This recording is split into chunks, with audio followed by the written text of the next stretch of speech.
Gerakan 30 September. Setiap tahun, warga Indonesia selalu digaungkan, selalu didengungkan dengan gerakan 30 September. Gerakan yang digagas oleh PKI pada tahun 65, kemudian menjadi santapan bagi kita setiap tahun, kemudian menjadi perdebatan bagi kita setiap tahun.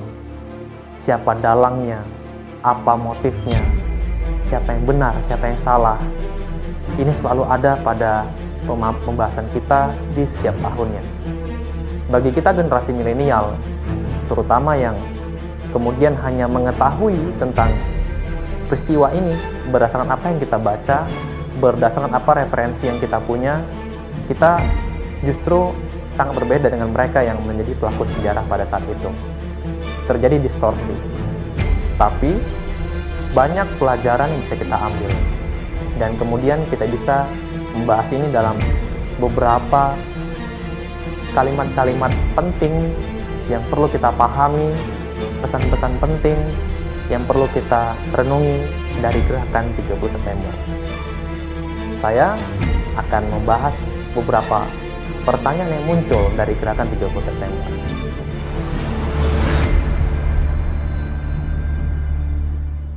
Pertanyaan pertama yang muncul, mengapa kita penting untuk mengetahui G30 SPKI? Perlu diketahui bahwa gerakan 30 September yang digagas oleh PKI pada saat itu merupakan salah satu bentuk ancaman disintegrasi bangsa. Kenapa dikatakan ancaman disintegrasi bangsa? Karena dari gerakan itu kita ketahui bahwa keutuhan bangsa kita sedang tidak dalam kondisi yang normal. Ada upaya-upaya untuk memecah persatuan dan kesatuan bangsa. Sebenarnya G30 SPKI bukan salah satu aja. Salah satu dari banyaknya fenomena sejarah tentang disintegrasi bangsa. Kita paham tentang PRRI, kita paham tentang Permesta, kita paham tentang DITII, kita paham tentang Andi Ajis. Tapi yang sangat istimewa dalam G30 SPKI, pemerintah sudah menyediakan media pembelajaran bagi kita melalui film berlatar belakang sejarah yang disusun di tahun 84. Dan film ini kemudian menjadi konsumsi publik setiap tahunnya. Begitu pula dengan pemerintah melalui Kementerian Pendidikan Kebudayaan sudah merancang kurikulum pembelajaran bagi siswa di sekolah untuk mengetahui bahwa salah satu ancaman disintegrasi bangsa adalah G30 SPKI. Pertanyaan kedua yang muncul kemudian, apa sebenarnya isi dari film G30 SPKI? Film ini merupakan film panjang, durasinya 4 jam 33 menit. Sebenarnya apa sih yang diceritakan dari film ini? Di film ini kita paham alur-alur perjalanan PKI dalam melakukan upaya-upaya fitnah kepada TNI Angkatan Darat pada sejumlah perwira tingginya. Kenapa seperti itu? Muncul lagi pertanyaan berikutnya. Kenapa? Kenapa ada fitnah? Kenapa ada upaya fitnah dari PKI kepada sejumlah perwira tinggi Angkatan Darat? Kita ketahui dari berbagai sumber yang sering kita baca, yang sering kita dengar, bahwa sejumlah perwira tinggi Angkatan Darat menolak adanya upaya dari PKI mempersenjatai buruh dan petani, yang kita tahu bahwa ini adalah angkatan kelima. Nah, apa angkatan kelima ini? Banyak kemudian muncul perdebatan. Angkatan kelima ini apa sih? Angkatan kelima ini merupakan kelompok di luar militer, kelompok buruh dan petani yang ingin dipersenjatai. Ini adalah usulan dari PKI karena ketika masa itu banyaknya isu-isu politik, banyaknya perdebatan, banyaknya masalah-masalah yang muncul terkait dengan Dwi Kora, Trikora, gagalnya beberapa unsur militer dalam menyelesaikan masalah di konflik antar negara. Maka muncullah kemudian usulan dari PKI untuk menggagas angkatan kelima. Tapi usulan ini tidak disepakati, tidak disetujui oleh sejumlah perwira tinggi Angkatan Darat. Maka TNI Angkatan Darat dengan PKI berseberangan. Kemudian muncul pertanyaan, bagaimana PKI kemudian membangun sebuah wacana, membangun sebuah fitnah besar kepada sejumlah perwira tinggi Angkatan Darat menjadi korban dalam keganasan G30 PKI. Pada saat itu, PKI membangun sebuah fitnah, sebuah isu tentang Dewan Jenderal.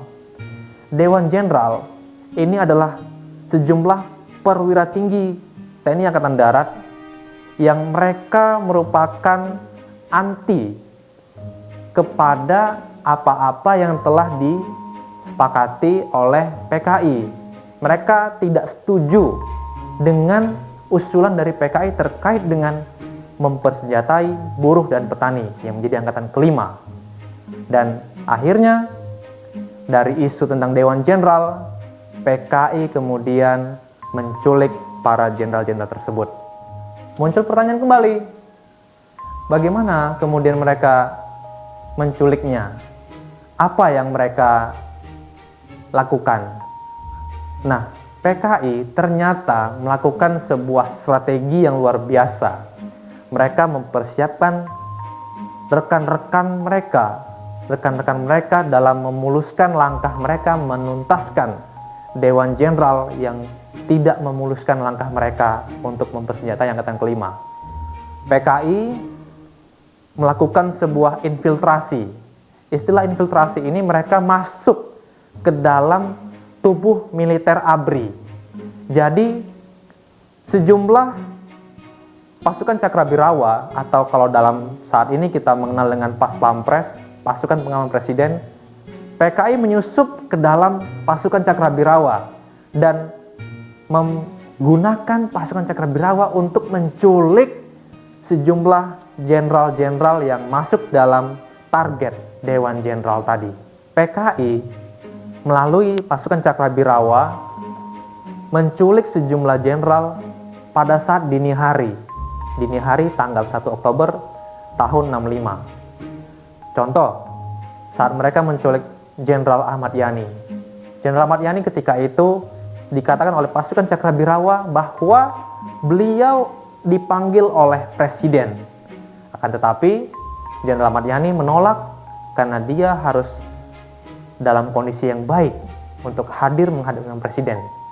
Lalu apa yang dilakukan oleh PKI lewat pasukan Cakrabirawa? Mereka menembak Jenderal Ahmad Yani di rumah beliau, lalu membawa mayatnya ke Lubang Buaya. Kenapa harus ke Lubang Buaya? Apa sebenarnya Lubang Buaya itu? Lubang Buaya merupakan salah satu daerah di Jakarta yang saat itu digunakan oleh PKI untuk melatih angkatan kelima. Walaupun angkatan kelima tidak setujui oleh perwira tinggi Angkatan Darat, tapi daerah Lubang Buaya digunakan oleh PKI untuk melatih Gerwani, pemuda rakyat yang merupakan sayap-sayapnya PKI. Mereka dilatih di sana, militer, dan dipersiapkan untuk menjadi angkatan kelima. Dan di sanalah tempat penyiksaan sejumlah jenderal dan perwira pertama TNI Angkatan Darat, dan kemudian dikubur di Sumur Tua di Lubang Buaya, daerah Jakarta.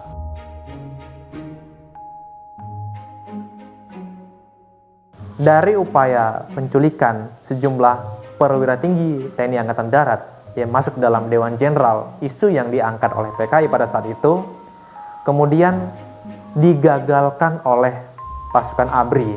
Kita ketahui bahwa pada saat itu pasukan ABRI sedang dalam persiapan untuk melakukan agenda hari ulang tahun ABRI pada tahun 65. Dan akhirnya PKI beserta seluruh lapisan-lapisannya, underbow-underbownya, organisasi sayapnya semua diberantas habis oleh TNI. Dan kita sebagai generasi milenial, generasi pembelajar, kita perlu paham bahwa PKI merupakan sebuah partai yang punya ideologi komunis. Ideologi komunis jelas berlawanan dan bertentangan dengan Pancasila.